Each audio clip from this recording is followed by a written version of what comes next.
चलो बेटा, हम चैप्टर स्टार्ट करने लगे अकाउंटिंग इक्वेशन। ठीक है, accounting equation first fundamental practical chapter है जिसके अंदर हम सम्स करेंगे। To understand this chapter better हमें ये कुछ टर्मिनोलॉजीज को पहले एक बार रिवाइज करना है। मैं एक मिनट में समरी देता हूँ। एसेट्स क्या होते हैं? एसेट्स द बिलोंगिंगनेस, चाहे वो टेंजिबल है चाहे इंटेंजिबल है, बिजनेस की वो चीजें जो बिजनेस को अर्निंग करने में हेल्प करती हैं, चाहे डायरेक्टली चाहे इनडायरेक्टली। ठीक है, it refers to those belongings, ownerships जिनके कारण बिजनेस पैसे कमा पाता है, जैसे लैंड, प्लांट, मशीनरी। ऐसे कुछ इनको कहते हैं टेंजिबल फिक्स एसेट्स। क्या कहते हैं? ऐसे कुछ इंटेंजिबल होते हैं, आपका इंटेलेक्चुअल प्रॉपर्टी राइट, आपका पेटेंट, आपका कॉपीराइट, आपके सॉफ्टवेयर, ठीक है, आपकी एप्लीकेशन आजकल जैसे होता है। ठीक है, उसके अलावा कुछ करंट एसेट्स होते हैं। क्या होते हैं? करंट एसेट होते हैं जो रूटीन में यूज होते हैं, जैसे कि कैश, जैसे कि डेटर्स, जैसे कि स्टॉक। एसेट कितनी तरह का होता है? 2। कौन कौन सा? बिल्कुल ठीक, non current, current and fictitious. ठीक है, नंबर 2 लायबिलिटीज। क्या है? Liabilities. Liabilities something liable to pay. Generally liabilities refers to the amount payable to the outside the business. किसको कहा जाता है? अगर हम टोटल लायबिलिटीज की बात करें, किसकी बात करें? तो टोटल लायबिलिटीज, ये देखो यहाँ पे चार्ट बन रहा है। टोटल लायबिलिटीज में current liabilities, fixed liabilities and capital आता है। क्या आता है? Capital means the amount payable by the business to the owner of the business. Amount payable by the business to the, उसको इंटरनल लायबिलिटी कहा जाता है। क्या कहा जाता है? जो बिजनेस से बाहर में लोगों को पैसा देना है, अपने एम्प्लॉइज को देना है, बैंक के लोन्स देने हैं या कोई खर्चे देने हैं, जो बिजनेस के अंदर ऑनर्स नहीं है, उनको कहा जाता है एक्सटर्नल लायबिलिटी। क्या कहा जाता है? अगर वो 1 साल से कम की होगी तो करंट लायबिलिटी, 1 साल से ज्यादा होगी तो क्लियर। Number 3 capital. अभी बताया, बिजनेस का जो ऑनर है उसको पर्टिकुलर पॉइंट पे जितना अमाउंट पेबल है उसको क्या कहा जाता है? कैपिटल। एक्सपेंस जो हमारा रेकरिंग इन नेचर है, बार बार होता है, जिस अमाउंट को करके हम बिजनेस में पैसा कमाते हैं। The amount spend by the business in order to earn revenue. The amount spend by the business in order to earn, उसको क्या कहा जाएगा? Expense. Income is the amount received from doing the operations of the business. जिस चीज की nature है business की, उस काम को करके जो पैसा आया या आएगा, अक्रूवल कंसेप्ट। पैसा आ चुका है, रिसीव्ड है तो भी, अगर आने वाला है तो भी, अक्रूवल बेसिस के अकॉर्डिंगली उसको इनकम रिकॉग्नाइज करना है। जिस चीज का हम बिजनेस करते हैं उससे रेवेन्यू जनरेट होता है। क्या जनरेट होता है? रेवेन्यू जनरेट होता है। वो कैश में भी हो सकता है, वो क्रेडिट में भी हो सकता है। इसीलिए एक रूल बेसिस करवाना पहले जरूरी था। अब आपको थोड़ा बहुत आउटस्टैंडिंग, थोड़ा बहुत एडवांस के बारे में पता लग गया। ठीक है, ये बेसिक टर्म्स हो गए। अब अकाउंटिंग इक्वेशन है क्या?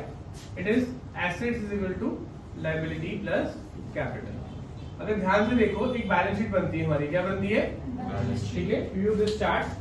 बैलेंस शीट लिखा हुआ है, इसकी इस साइड पे क्या लिखा हुआ है? एसेट्स, इस साइड पे क्या लिखा हुआ है? लायबिलिटीज। ये हमने लास्ट चैप्टर 18, 19, 20 में बनानी सीखनी है। ठीक है ना?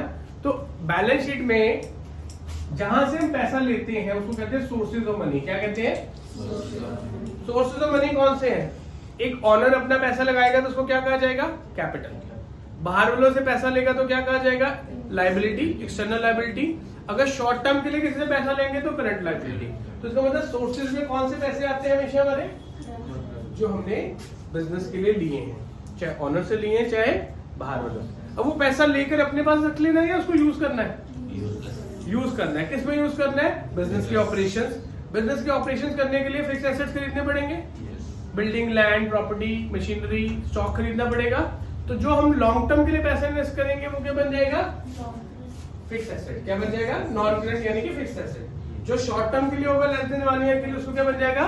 Current investment. कुछ बच गया, हम कहते हैं रखना अपने पास तो कैश, अगर नहीं रखना तो उसको कहीं इन्वेस्ट कर देंगे, इन्वेस्टमेंट। ठीक होगी बात? अब इस अकाउंटिंग इक्वेशन में अगर आप देखा जाए तो total of liability side is equal to total of asset side, यानी sources of the business funds are equal to the application of the business funds. Business में जो पैसा आया है, जो हमारे सोर्सेज है, वो पैसे किसके इक्वल है? एप्लीकेशन के इक्वल है।